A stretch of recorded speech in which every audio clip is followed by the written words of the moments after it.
L'Istituto Veneto di Scienze e Lettere d'Arte ha fatto un appello al Presidente del Consiglio Mario Draghi per Venezia, perché questo è un momento molto particolare nella storia dell'Italia, in cui abbiamo un Presidente del Consiglio eccezionale, che è stimato in Europa, non un politico usuale.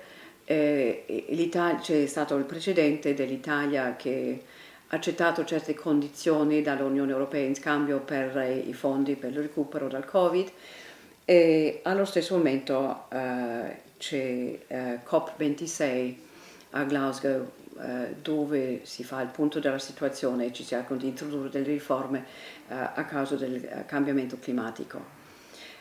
E in più, the Intergovernmental Panel on Climate Change, l'IPCC, quest'agosto ha dato il suo sesto rapporto con delle previsioni dell'innalzamento del mare che sono veramente letali per Venezia. Nello scenario intermedio di un innalzamento della temperatura tra 2 gradi e 3,5 gradi, l'innalzamento sarebbe tra 44 cm e 77 cm entro la fine di questo secolo.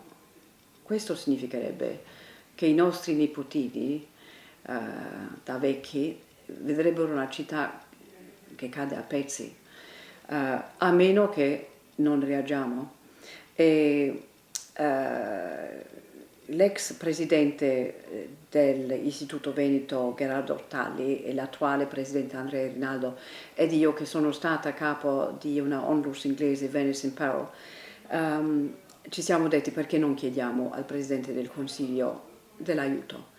Perché ci vuole un aiuto dal livello più alto, proprio non si può risolvere a livello locale. E perciò abbiamo delineato il problema nel nostro appello, abbiamo chiesto a dei soci il loro parere di quello che si dovrebbe fare, e molti di loro hanno detto: bisogna internazionalizzare la soluzione, perché c'è un fraintendimento un po' tragico. Dopo tutte le polemiche, i problemi ben noti del Mose, e finalmente ce l'abbiamo Mose, la gente pensa che il problema sia risolto, ma il problema non è risolto. Il Mose non si può tenere chiuso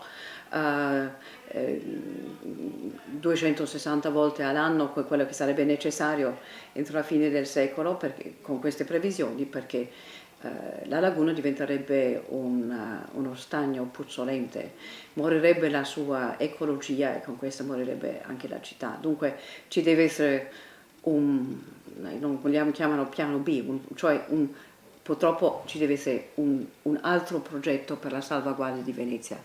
Dunque noi non abbiamo osato di suggerire che cosa debba essere.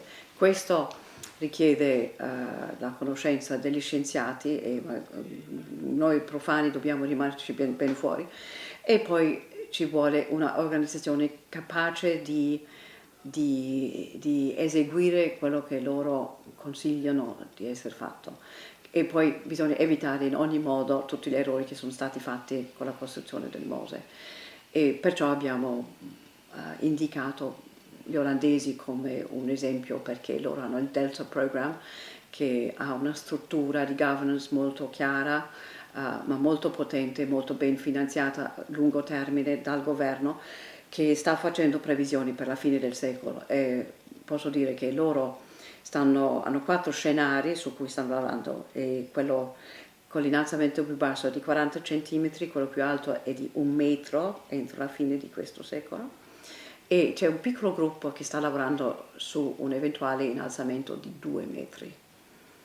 E in confronto qui a Venezia, la città più fragile, più bella del mondo, non c'è nemmeno un'ombra di un progetto per il futuro.